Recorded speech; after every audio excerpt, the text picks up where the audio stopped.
On our last episode of RVing with Joe, we set off from the Vancouver area, headed out the Coquihalla Highway, Merritt, Vernon. After spending the night at Lost Lake Rest Area, we took a ferry across the lake and ended up at Nakusp Hot Springs for the night. After checking out Nakusp, we ended up moving our RV to McDonald Creek Park, which is where we left off. The park was very quiet and very mellow. We had a perfect view of the lake and the mountains.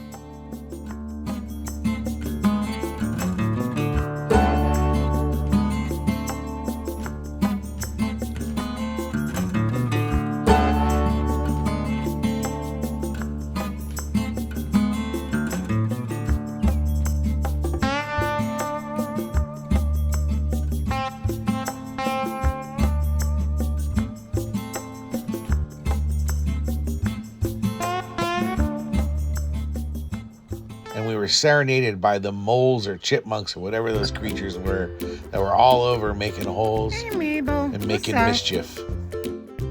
Of course, our dogs couldn't take our eyes off of them.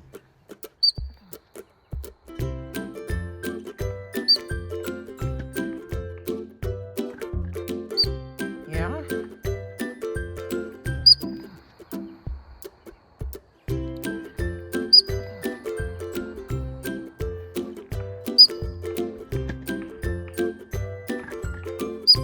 Yeah? You're so cute though. Yeah? Okay. You're so cute. We decided to up our game and we added a 3-quart crock pot to our RV kit, and we're going to try it tonight for the first time. So we've got a couple of small steaks that are sort of oddly cut from the big thing of steaks I cut from Costco, and we're going to put those in, as well as a pre-done sauce. This Kirkland sauce has not been terrible. We're going to let it cook for multiple hours, making what's sort of like a steak pizzaiolo. The meat should break up pretty well after a few hours. We also got some pasta and some Parmesan, so we'll add that later. But before we go for a walk down to the dog beach here at McDonald Creek, we want to get this going because it takes hours for this to cook.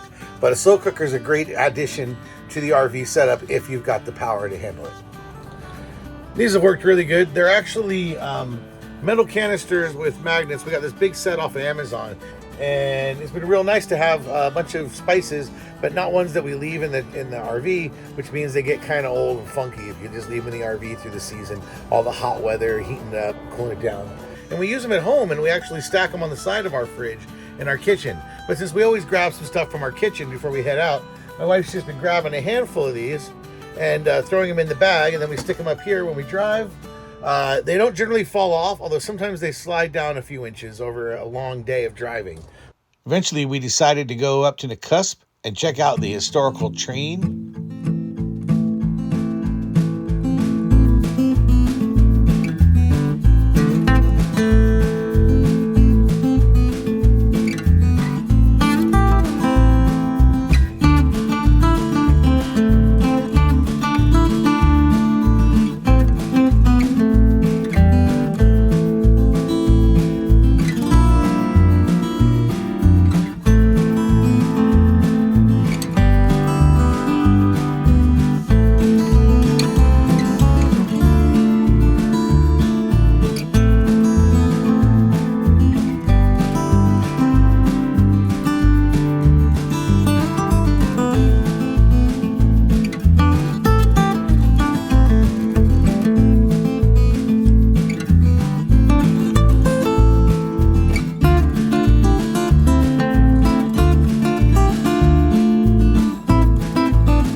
got some shopping in before we eventually made our way from McDonald Creek to Syringa.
After a nice big meal, especially because the cooler came unplugged, so we had to cook all the meat, we ended up taking off the next day on a nice long road trip.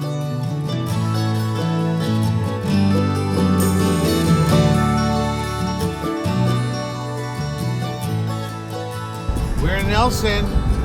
This is where they filmed, what was that movie? Roxanne. Daryl Hannah and Steve Martin. Maybe you could encourage him a little. Look, she wants somebody who looks like me and talks like you.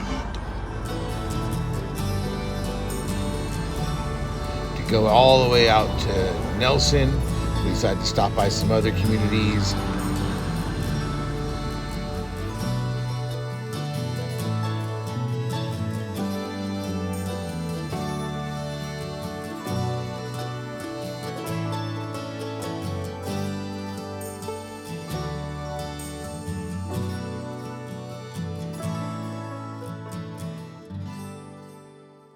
And found this great little waterfall, which is actually at a rest area.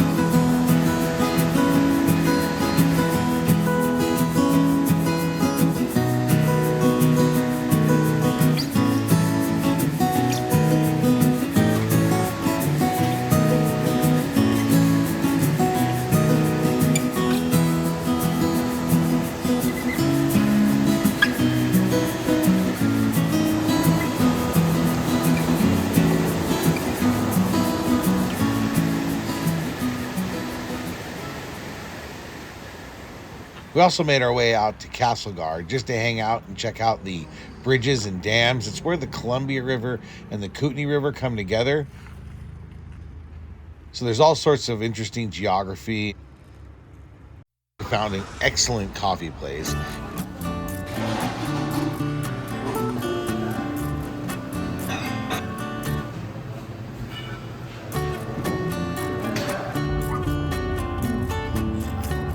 Good coffee. Very good.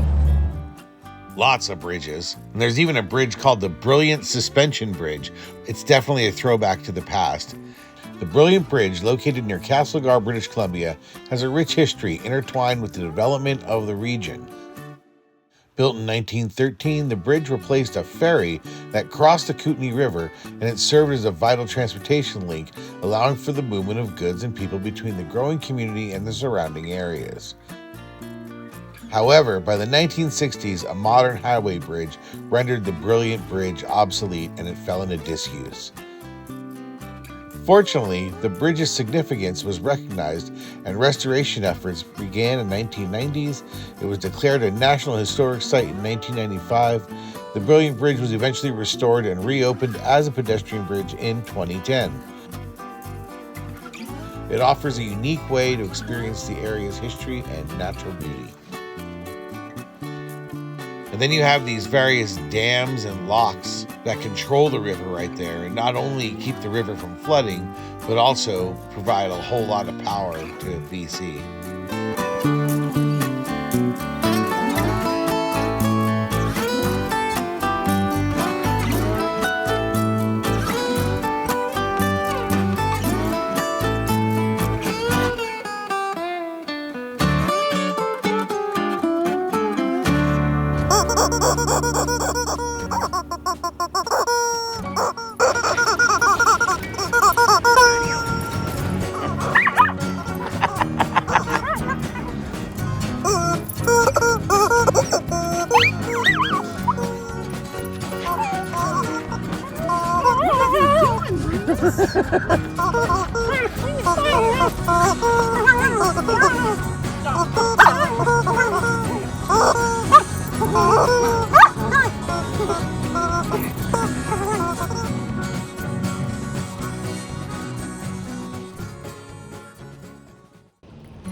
One of the things we've been doing on this trip a lot is stopping at all the garden centers.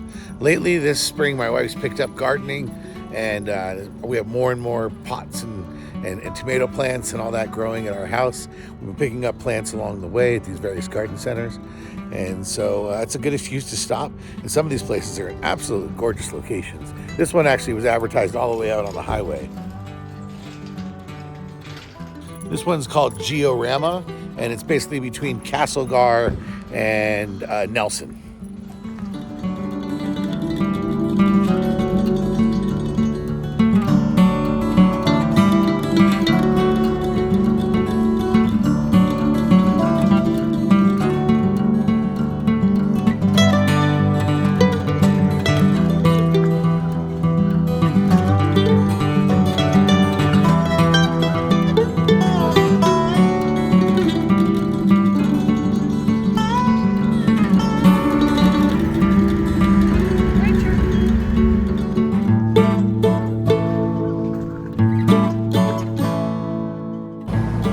Here's one of the things I love about my Ember, especially my wife wants to do a whole lot of shopping in various nurseries.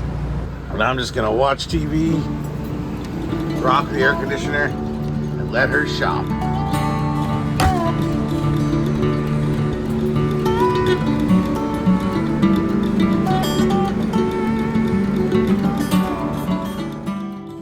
There's generally two types of plants I'm kind of attracted to. There's things that we can eat and use, like lavender we can use. It really makes things smell good.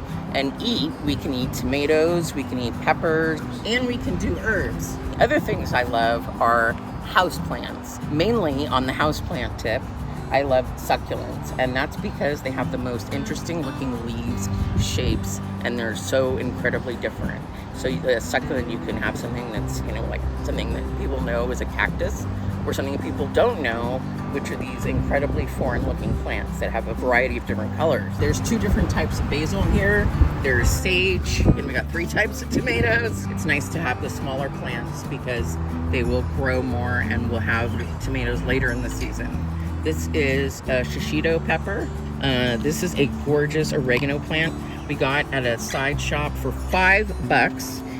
And then this is a gorgeous little green pepper plant that already has some growing. This is about as big as they'll get. So that's the food part of the purchase. And here is the succulent and indoor variety. Variety of colors and a variety of leaves. It's really interesting to look at. This is a burro's tail or a donkey tail. This is definitely one I was looking to purchase. This is something I really wanted to get. This is something called Jewel of Desert Amethyst, and I love these little flowers. And this looks more like a classic cactus, even though it's not that shape, and it has these great flowers on it. It's really pretty. These are 2 different African violets. There's this purple plant, and I forgot what it was called, but it bloomed while we were traveling, called the banana leaf. This one, I had no idea that these would flower like they did, and they smell great. This is a similar variety, but an incredibly different color, has more purple and pink in it. Another one that's really cool is this one, which is bright yellow, and you don't see too many. And this is another plant I wanted to get that was on my hot list. I love the color here, and it's so beautiful. It's super affordable too when you start this small. One of our dogs, Linus, he is a stray dog. When we've got him, and he was found under a dumpster in Los Angeles. Now this guy is pure stray. Like, you can't get the stray dog out of the stray. So whenever we're hanging out here, like we are right now, this is a nice rest area, and we let him off leash in a safe area, what does that guy do? Does he go and hang out in the bushes? Does he enjoy the grass like Sabrina? Does he run around? Nope, this is where he goes. Under the trailer or under the truck. This is where you find Linus. This is what happens when you get a stray. He goes where he wants. Lizzie, she knows how to enjoy the grass. She'll run around and rub herself in the flowers. But Mr. Linus, he just likes to do what he wants. Oh, buddy.